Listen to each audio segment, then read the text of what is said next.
Et notre invité politique ce matin, c'est Manuel Bompard. Bonjour. Bonjour. Merci beaucoup d'être avec nous, député des Bouches-du-Rhône, coordinateur national de la France Insoumise. On est ensemble pendant 20 minutes pour une interview en partenariat avec la presse régionale, représentée par Fabrice Vesser-Redon, des journaux du groupe EBRA, tous les journaux de l'Est de la France. Bonjour Fabrice. Bonjour Oriane, bonjour Manuel Bompard. Bonjour. On va commencer en parlant de ce qui va se passer demain, puisque demain, Mathilde Panot est convoquée par la police pour être entendue dans le cadre d'une enquête pour apologie du terrorisme. Vous appelez à la mobilisation, vous, la France Insoumise, à 8h30. Quel est l'objectif? C'est de faire pression sur la police? Non, l'objectif, c'est de proposer un moment qui soit un moment salutaire de riposte, de réponse face à une remise en cause très grave de nos libertés fondamentales.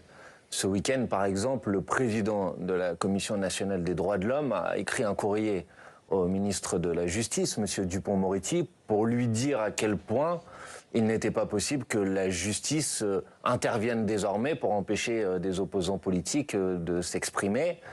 Or, on assiste depuis maintenant plusieurs semaines à une dérive qui est une dérive extrêmement grave, et il me semble que c'est le devoir de tous les démocrates d'y répondre, et d'y répondre notamment par la mobilisation. C'est le sens de ce rassemblement demain. Mais de le faire à ce moment-là, il n'y a pas une volonté de faire pression? Bah non, mais symboliquement, c'est normal de le faire au moment où ces convocations se concrétisent, entre guillemets. Donc l'idée, c'est... Et qu'est-ce que vous attendez de ce rassemblement?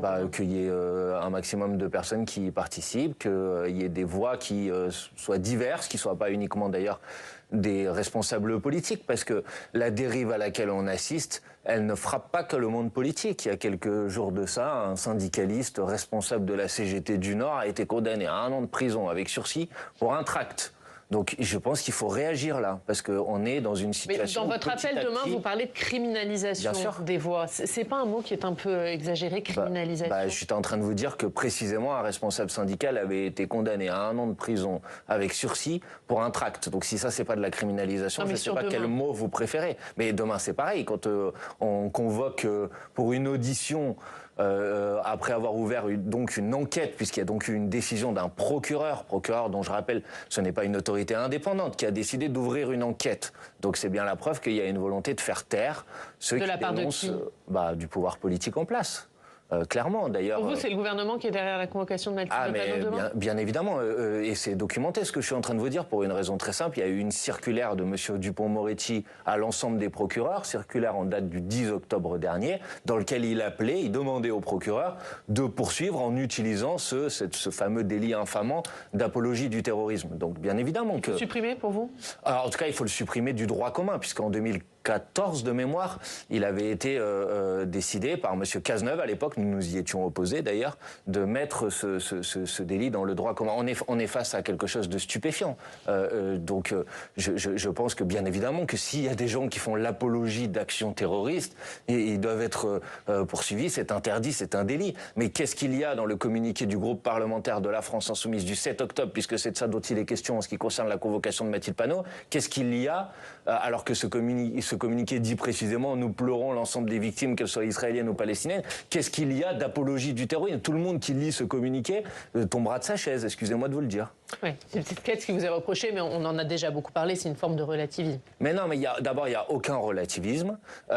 Par contre, clairement, il n'est pas possible que ce délit d'apologie du terrorisme, c'est d'ailleurs, je faisais référence tout à l'heure au président de la Commission nationale consultative des droits de l'homme, c'est d'ailleurs ce qu'il dit dans son courrier. Il dit, il n'est pas possible que ce délit d'apologie du terrorisme soit utilisé pour empêcher toute mise en perspective historique d'un événement. Sinon, on ne peut plus penser, on ne peut plus réfléchir. Enfin, bien évidemment que les actions du 7 octobre, elles sont horribles, et bien évidemment que nous les avons condamnées dès le premier jour, bien évidemment. Mais en quoi le communiqué... Sans employer le mot terroriste, c'est ce qui vous a été reproché. Mais si, nous avons dit que ce sont des actions terroristes. Le mode opératoire est un mode opératoire terroriste, bien évidemment. Mais écoutez, même si c'était ça le motif, vous entendez bien qu'en justice, on ne condamne pas pour un mot que vous n'avez pas employé.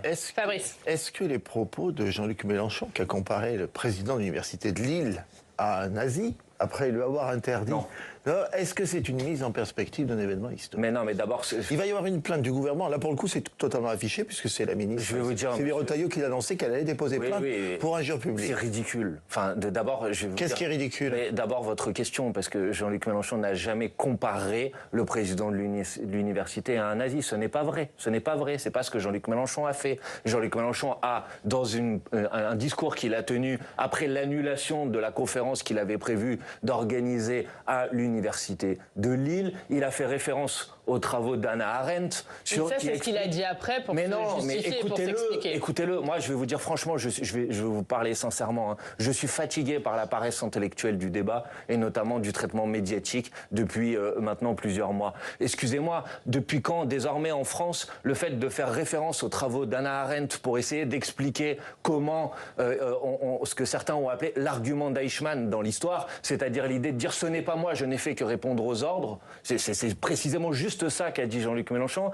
Comment vous pouvez en tirer comme conclusion qu'il s'agit de comparer l'individu il n'y a pas de provocation, il n'y a pas de provocation, il n'y a pas de radicalité dans tout ça, il n'y a pas de provocation.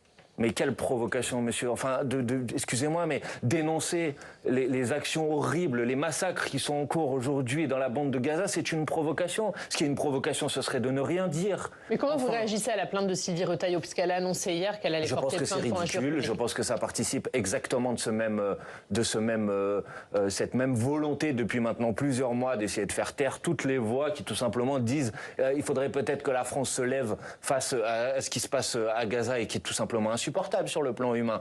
Quant à Madame Retailleau, franchement, elle ferait mieux de s'occuper de l'état de nos universités en France, parce que là, il y a beaucoup de travail, vous savez, plutôt que d'aller amuser la galerie en faisant des plaintes ridicules, loufoques, dont tout le monde sait qu'elles ne seront pas suivies des faits, parce que quand vous lisez la déclaration précise de Jean-Luc Mélenchon, il n'y a aucune injure publique dans la prise de position de Jean-Luc Mélenchon. Donc que Madame Retailleau s'occupe un petit peu de son travail, qu'elle fasse un peu moins de communication et de politique politicienne, et je pense que tout le monde... Donc vous avez confiance dans la justice, là, sur cette affaire ? Pardon ? Vous avez confiance dans la justice ? Là, sur ce point-là. Non, mais de manière générale, je ne sais pas, on verra, mais je pense que toute personne qui lit la déclaration de Jean-Luc Mélenchon voit bien qu'il n'y a aucune injure publique, de la même manière que toute personne un peu sensée. Je ne parle pas des gens malhonnêtes qu'on entend parfois à la télévision, je parle des gens un peu sensés. Si vous lisez le communiqué du groupe parlementaire de la France Insoumise, personne d'un peu sensé peut considérer qu'il y a de l'apologie du terrorisme dans ce communiqué. Donc moi j'appelle à ce qu'on revienne un petit peu à de la raison sur ce sujet, si vous voulez. On a le droit de débattre. On a le droit de débattre, y compris de sujets qui sont des sujets compliqués, complexes. C'est vrai que la situation au Proche-Orient est un sujet compliqué et complexe. On a le droit de dire qu'on n'est pas d'accord avec le gouvernement de M. Netanyahou. On a le droit de dire que c'est pas normal de tuer plus de 30 000 personnes, même après des actions qui sont des actions horribles qui ont été commises le 7 octobre. On a le droit de considérer que la position de la France est une position bien trop timide pour dénoncer ce qui se passe là-bas. Et ça doit pas valoir une convocation devant la police ou des condamnations avec de la prison avec sursis. Faut revenir à un cadre un peu raisonnable du débat public. Alors, moi, je suis très inquiet face à cette dérive. Hein. Vous parlez des universités et notamment de ce qui s'est passé vendredi à Sciences Po avec des manifestants pro-palestiniens. Des élus de la France Insoumise se sont rendus à Sciences Po pour les soutenir. Est-ce que ce matin, vous appelez au blocage généralisé des universités ? Mais c'est pas à moi d'appeler à quoi que ce soit, c'est les étudiens eux-mêmes qui se... Si je le fais... Mais vous êtes allé les soutenir. Mais bien évidemment. Mais bien sûr. Moi, voilà, donc est-ce que vous souhaitez que le mouvement prenne de l'ampleur ? Moi, bien sûr que je le souhaite. Donc mais vous moi, souhaitez un blocage des universités ? Non, mais moi je souhaite que prennent de l'ampleur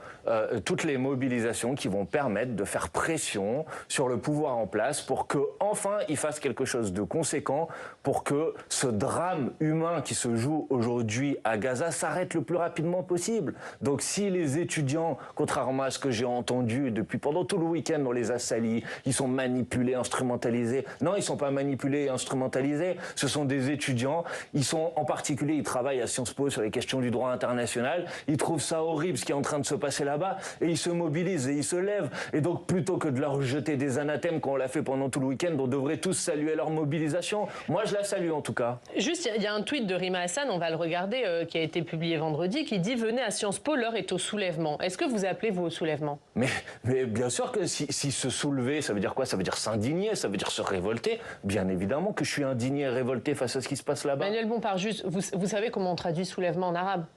Dites-moi. On traduit ça intifada. Est-ce que vous appelez à l'intifada ? En polonais et en... Non, mais, mais je veux dire, qu'est-ce que c'est que cette histoire maintenant ? C'est-à-dire quand est-ce que vous appelez à l'intifada ? On imagine que Rima Hassan, qui est franco-palestinienne, n'a pas utilisé ce mot complètement au hasard. Oh, franchement, madame, s'il vous plaît. Vous pensez quoi ? Vous pensez que parce que madame Rima Hassan est franco-palestinienne, il faut traduire l'ensemble des mots qu'elle utilise en arabe pour en savoir leur vraie justification ? Ben non, elle a utilisé ce mot pour ce qu'il veut dire en France. Ce qui veut dire en France, c'est soulevez-vous, révoltez-vous face au fait que vous avez un pouvoir politique aujourd'hui qui ne fait rien de conséquent pour que ces massacres s'arrêtent, tout simplement. Enfin, qu'est-ce que c'est que cette histoire ? On n'a plus le droit maintenant de dire que ça suffit, c'est insupportable ce qui se passe là-bas. La semaine dernière, on a trouvé des charniers. cette semaine. Non, mais vous comprenez qu'on s'interroge sur vos tweets. Il y a ce tweet, il y avait le tweet de Jean-Luc Mélenchon qui accusait Yael Braun-Pivet de camper à Tel Aviv. Je veux dire, ça pose quand même des questions. Alors, est-ce qu'il y a une forme d'irresponsabilité dans vos tweets ou est-ce qu'il y a une forme de cynisme dans vos tweets? Non, ni l'un ni l'autre, madame. Parce que là, vous voyez, c'est pas une question que vous êtes en train de me poser. Parce que moi, c'est comme si je vous dis, est-ce que votre question, elle est malhonnête ou est-ce qu'elle est ignoble?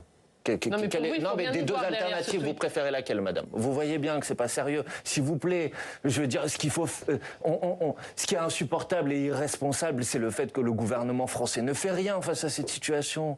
Donc arrêtez tout de suite d'aller en permanence chercher à polémiquer sur les mots, alors que ce qui est grave, c'est ce qui se passe, pas les mots qu'on utilise pour décrire la chose. Qu'est-ce que vous attendez de plus aujourd'hui d'Emmanuel Macron? J'attends qu'il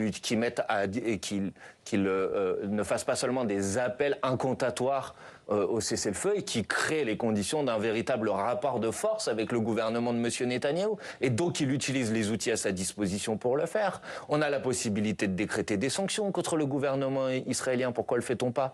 Le président de la République pourrait décider en France de manière unilatérale, sans attendre l'autorisation de qui que ce soit, de reconnaître officiellement l'État de Palestine. Pourquoi ne le fait-il pas? On pourrait décréter un embargo sur les livraisons d'armes. Il y a au niveau européen un accord d'association entre l'Union européenne et Israël. C'est l'un des accords d'association les plus poussés. Dans cet accord, il y a une clause sur le respect des droits humains. Mais est-ce que vous considérez que l'armée israélienne respecte les droits humains aujourd'hui?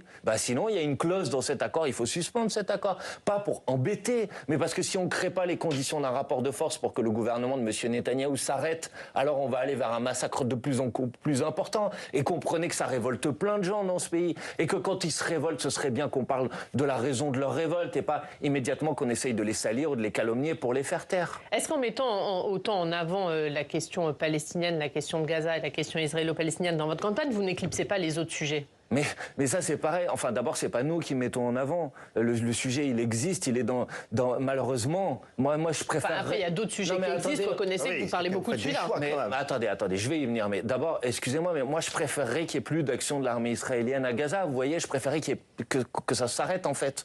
Donc, ne me faites pas comme si en quelque sorte, on ferait exprès de faire exister ce sujet. Ce sujet, il est là parce que malheureusement... Non, mais à l'heure actuelle, c'est vrai qu'on a l'impression que c'est plus Rima Hassan que Manon Aubry, votre tête de liste. Mais ça, alors franchement, c'est écoutez nos meetings. Je veux dire, Manon Aubry, elle a fait un meeting la semaine dernière à Strasbourg, elle fait un meeting demain soir à Grenoble. Allez-y, vous verrez que la question du conflit à Gaza, bien évidemment, elle occupe une place, mais elle occupe pas l'ensemble de nos meetings. Ce n'est pas vrai. Enfin, pardon, Manon Aubry est la seule tête de liste de toutes les têtes de liste à avoir sorti un programme complet. Vous l'avez lu, j'imagine. Et on la recevra la semaine prochaine, vous l'avez lu? Bon, alors si vous l'avez lu, vous savez que ce sujet occupe quoi, 1% du programme? Et on reproche à Manon Aubry de parler que de ça. Mais d'où ma question. Mais non, mais d'où ma question. On le reproche pas à Manon Aubry. Mais d'où ma question. Vous le mettez beaucoup en avant alors qu'il n'y a pas que ça dans votre programme. Est-ce que ça éclipse pas le reste de votre programme? On parle de tous les autres sujets, madame. Mais si vous voulez, je peux vous en parler là. Plafonner les écarts de salaire. Par exemple, on a assisté il y a quelques semaines à l'annonce de la rémunération de M. Tavares. On a proposé au niveau européen de mettre en place une directive sur le plafonnement des salaires. On a voté contre tous les accords de libre-échange. La semaine dernière, au Parlement européen, notre groupe est le seul qui s'est opposé aux nouvelles règles budgétaires européennes, qui est responsable de l'austérité qu'on va connaître dans ce pays pendant encore plusieurs mois, qui va être une cure d'austérité gigantesque. Il y a quelques semaines au Parlement européen, Manon Aubry a été la seule tête de liste, la seule de toutes les têtes de liste à avoir voté contre la poursuite du marché européen de l'électricité. Or, aujourd'hui, on a des factures qui ont augmenté de 40%. Moi, je veux bien parler de tous ces sujets. Invitez-moi pour parler de ces sujets, j'en parlerai. C'est vous qui m'interrogez spécifiquement sur la question de Gaza. Et moi, je vous dis oui, ce sujet, il est dans l'actualité. Et ça me paraît pas absurde de l'évoquer dans le cadre d'une campagne européenne quand on sait que le Parlement européen va avoir un poids sur ce qui va se passer dans les prochaines semaines. Aujourd'hui, c'est Raphaël Glucksmann qui est en tête des listes de gauche selon les sondages. Est-ce que c'est un échec pour vous? Mais là, madame, quand on est dans une campagne, vous êtes d'accord, les résultats, vous les connaissez pas encore, hein? Ni moi, non, ni mais je vous parle des sondages. Oui, les sondages. Je ne dis pas que ce sera le résultat du 9 juin, mais en tout cas, actuellement, dans les sondages, il est en tête. L'échec, on en parlera, si vous voulez bien, au lendemain des élections européennes. Ça veut dire que s'il est en tête le 9 juin, c'est un échec? Mais non, je suis pas en train de vous dire ça. Moi, je suis en train de vous dire que le premier objectif, d'abord, c'est de convaincre qu'il faut aller voter. Deuxièmement, de bien informer tout le monde qu'il y a une élection le 9 juin, tout le monde n'est pas au courant. Deuxièmement, qu'il y a la possibilité de s'inscrire sur les listes électorales. On peut le faire, ça tombe bien. C'est la dernière semaine pour le faire. Jusqu'au 1er mai. On peut le faire jusqu'au 1er mai en ligne. Jusqu'à la fin de la semaine, le 3 mai, en mairie. Bon, ça, c'est le premier enjeu. Ensuite, on verra, si vous voulez, les rapports de force. Moi, je me rappelle que les mêmes sondages dont vous êtes en train de parler, à 2 mois de l'élection présidentielle, ils mettaient Jean-Luc Mélenchon à 9%. Il a fini à 22% des voix. Oui, mais justement, là, ce qui se passe est quand même intéressant, parce que Glucksmann est en train de tout exploser dans les sondages. Tout exploser? Oui, 7,5%. Et vous, dans les derniers sondages, on vous trouve à 7,5%. Vous étiez quand même très haut à la dernière présidentielle avec Jean-Luc Mélenchon. On était à 6% à la dernière européenne. Ça pose quand même... Oui, mais entre-temps, il s'est passé 2-3 choses. Mais les sondages... Est-ce que vous n'êtes pas en train de perdre le leadership à gauche? C'est ça la question. Mais écoutez, d'abord, comme je vous l'ai dit tout à l'heure, Jean-Luc Mélenchon, il avait fait 19% des voix en 2017 à la présidentielle. Manon Aubry, la liste aux européennes, avait fait à peu près 6% aux européennes de 2019 et on a fait 22% en 2022. Donc on ne va pas faire comme si on avait déjà pas assisté à ce même type de séquence. Deuxièmement, pardonnez-moi, non, je ne suis pas d'accord pour prendre les sondages comme base de référence du commentaire politique, pour une raison simple, c'est que ces sondages se sont plantés sur toutes les dernières élections. Et sur le fond, est-ce que Glucksmann... Non, mais sur le fond, moi je vous parle d'un sujet qui est quand même important. À chaque campagne électorale, vous venez m'interroger sur les sondages. À la dernière présidentielle, le vendredi, à 2 jours de l'élection présidentielle, Mélenchon était annoncé à 16%, il finit à 22%. Personne n'a tiré aucune conséquence du fait que les sondages se soient lamentablement plantés. Et tout le monde continue à faire comme si c'était sur cette base-là qu'on doit communiquer. Le débat sur les sondages, on les connaît, Emmanuel Bompard. Mais le cas Glucksmann est quand même intéressant. Vous ne l'aviez pas prévu, celui-là. Mais le cas Glucksmann est intéressant. Pourquoi, monsieur? Dites-moi, qu'est-ce qu'il y a d'intéressant dans le cas Glucksmann? Monsieur Glucksmann porte un certain nombre d'idées. J'ai un certain nombre de désaccords avec lui. Monsieur Glucksmann participe, par exemple, au niveau du Parlement européen, à un groupe, le groupe socialiste, qui participe de la coalition qui gouverne l'Union européenne aujourd'hui. J'ai évoqué tout à l'heure des règles budgétaires d'austérité qui ont été votées la semaine dernière au Parlement européen. Elles ont été votées grâce aux voix du groupe de monsieur Glucksmann. J'ai évoqué tout à l'heure le marché européen de l'électricité. Le fait que l'Union européenne a décidé de poursuivre avec la libéralisation et notamment la fin des tarifs réglementés. Si cette réforme a été adoptée, c'est parce qu'une majorité des voix du groupe de M. Glucksmann ont voté en faveur. Donc moi je dis aux gens qui nous écoutent, ne vous trompez pas. M. Glucksmann s'inscrit dans la continuité de la politique qui est mise en place au niveau européen depuis maintenant des années et des années. Et si vous voulez un vote de rupture, il faut voter par la liste conduite par Manon Aubry. Et sur la scène nationale, c'est pareil. Tout le monde sait que M. Glucksmann prépare le retour de François Hollande. Donc si vous voulez le retour de François Hollande, votez pour M. Glucksmann. Mais si, comme je le crois, une grande partie de la population a décidé de chasser François Hollande parce qu'il n'était pas d'accord avec le bilan de son quinquennat, je leur dis, c'est pas pour M. Glucksmann qu'il faut voter, c'est pour la liste conduite par Manon Aubry. Ça va être compliqué de faire l'unité à gauche après tout ça, non ? Mais vous savez, nous avons proposé, depuis le début, de faire en sorte que la NUPES, qui a été créée grâce à l'impulsion de Jean-Luc Mélenchon et de son résultat à la dernière élection présidentielle, qui avait fini en tête du premier tour des élections législatives, nous avons proposé que la NUPES se poursuive aux élections européennes. Les socialistes, les écologistes, les communistes n'en ont pas voulu. Nous leur avons même proposé... Non mais si vous venez de nous lister une liste de divergence avec Raphaël Glucksmann long comme le bras, ça aurait été compliqué quand même de faire une liste commune. Oui, mais parce que le Parti socialiste a fait un choix très clair, c'est de tourner le dos au programme de rupture de la NUPES et d'investir comme tête de liste une personnalité, M. Glucksmann, qui s'est toujours opposé à la NUPES. Mais le Parti socialiste aurait pu faire un autre choix. Mais oui, clairement, ils ont choisi quelqu'un... Donc renoncer à leur tête de liste sortante et à leur code député européen pour s'allier avec vous? Je vous dis pas, je parle d'orientation, madame. Je parle d'orientation politique. Si la NUPES a été possible au lendemain des élections présidentielles, c'est parce que le Parti socialiste avait à ce moment-là choisi de rompre avec ce qu'avait été le bilan de François Hollande en particulier. Donc oui, bien sûr, pour faire une liste commune aux élections européennes, il aurait fallu rompre avec cette co-gestion européenne dont j'étais en train de parler tout à l'heure. Fabrice, un mot sur l'interview d'Emmanuel Macron au journaux du groupe EBRA. Oui, absolument. Il a parlé de nucléaire et Les Figaro a sorti un communiqué d'ailleurs. Vous êtes insurgé contre l'idée d'Emmanuel Macron de partager la force, je reprends les termes, la force de dissuasion nucléaire avec les États de l'Union européenne. Une défense européenne n'est pas possible à vos yeux? Mais là, d'abord, on ne parle pas précisément d'une défense européenne, on parle du fait de mettre à disposition... C'est l'idée, quand même. C'est l'idée de faire travailler ensemble l'Union européenne. C'est une idée ridicule, pour une raison simple. C'est ma question. La dissuasion nucléaire, c'est un bouton, et que vous ne pouvez pas avoir 15 ou 25 ou 20, je ne sais pas combien on en mettrait sous le parapluie nucléaire, doigt sur le bouton. Vous pouvez en avoir qu'un seul. Donc, si vous voulez décider, le principe même de la dissuasion nucléaire n'existe qu'à partir du moment où vous avez une politique de défense et donc une politique extérieure qui soit commune au niveau de l'Union européenne. Or, aujourd'hui, tout le monde voit qu'elle n'existe pas. Que ce soit sur la question ukrainienne, que ce soit, on parlait de la question de Gaza tout à l'heure, on voit bien que tous les pays de l'Union européenne n'ont pas la même politique extérieure. Vous le souhaiteriez? mais qu'il y ait une politique commune en matière de politique extérieure. De défense européenne. Non, mais il ne peut pas y avoir de politique de défense européenne s'il n'y a pas des intérêts communs et donc une politique extérieure commune. Sinon, ça n'a pas de sens. Donc, je ne sais pas que je le souhaite ou que je le souhaite pas, je vois bien que c'est pas le cas aujourd'hui. Donc, proposer, comme le fait le président de la République, de mettre à disposition la dissuasion nucléaire française est une hérésie. D'ailleurs, ça a été dénoncé à peu près par toutes les oppositions. J'observe qu'il y a un mois, quand il avait ouvert d'ailleurs cette possibilité, on l'avait dénoncé à l'époque et on nous a dit vous racontez n'importe quoi, il n'a pas dit ça, il n'a pas dit ça. Et maintenant tout le monde débat du fait que si précisément il a dit ça. Un mot sur Total, puisque Patrick Pouyanné, le PDG de Total, est auditionné au Sénat cet après-midi. Patrick Pouyanné qui annonce qu'il envisage de quitter la bourse de Paris pour celle de New York. Est-ce que c'est une façon de mettre en garde le gouvernement si celui-ci voulait taxer les rachats d'actions ou les superdividendes?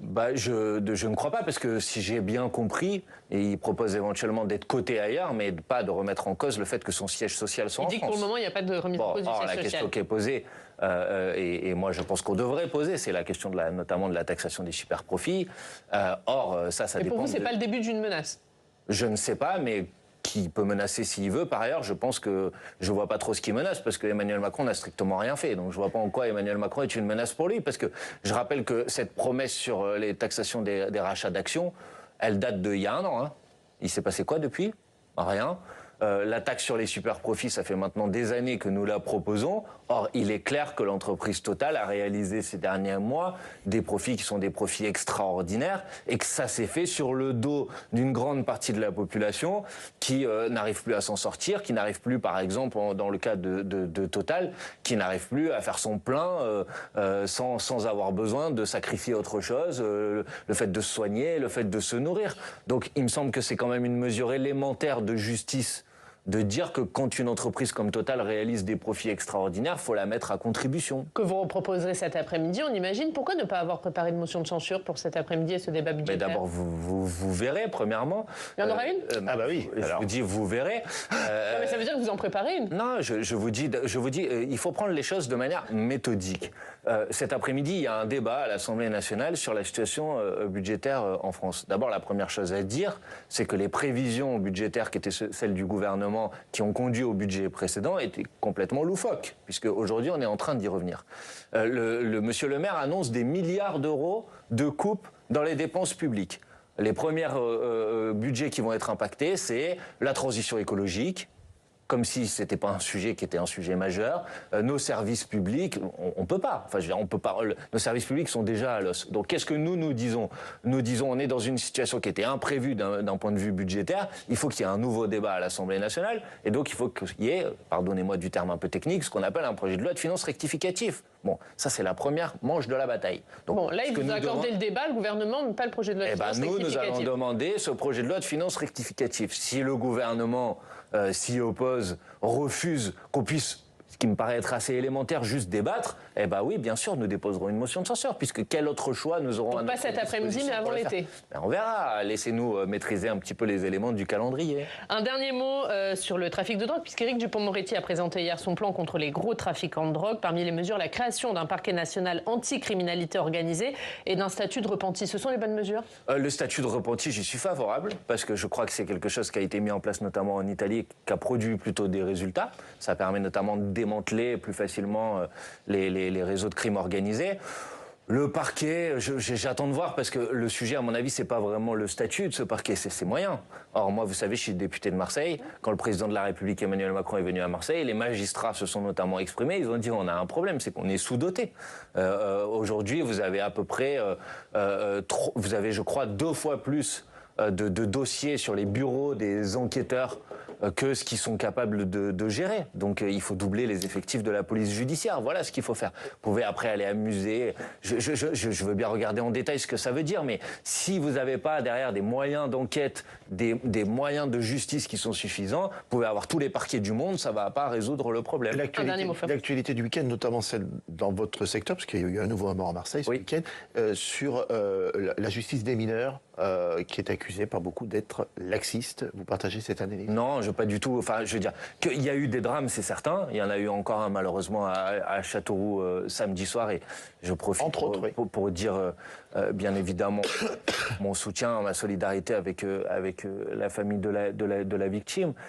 Donc il y a eu ces derniers mois, ces dernières semaines en particulier, des drames qui impliquent des mineurs. Et la question qui nous est posée, c'est comment on répond à cette situation. Je considère que les propositions qui sont faites par M. Attal me paraissent véhiculer une image de l'État qui doit se protéger des jeunes, alors que la question qui devrait nous être posée, c'est comment on protège les jeunes. La justice en France a toujours considéré que quand on est mineur, on doit mettre davantage l'accent sur l'éducatif, sur le préventif, que sur le répressif, parce qu'on considère en quelque sorte que la conscience n'a pas encore été totalement établie, réalisée. Donc moi, ce que j'attends, c'est que le gouvernement fasse moins de communication sur ce sujet et qu'il nous fasse plus d'annonces précises. Par exemple, on a besoin de plus d'éducateurs de rue. Or, tout le monde sait, tous les gens qui travaillent sur ce sujet savent que ils ont été complètement laminés ces dernières années par le fait qu'il n'y a plus de financement public sur le sujet. Plus d'éducateurs de rue, plus de personnel scolaire, plus d'AED, plus de psychologues scolaires, une meilleure prise en charge des situations psychiatriques, parce qu'on a malheureusement beaucoup de cas qui sont liés à ça, plus de police de proximité, davantage ça, plutôt que de l'agitation au courant derrière l'extrême droite. Merci Manuel Bon.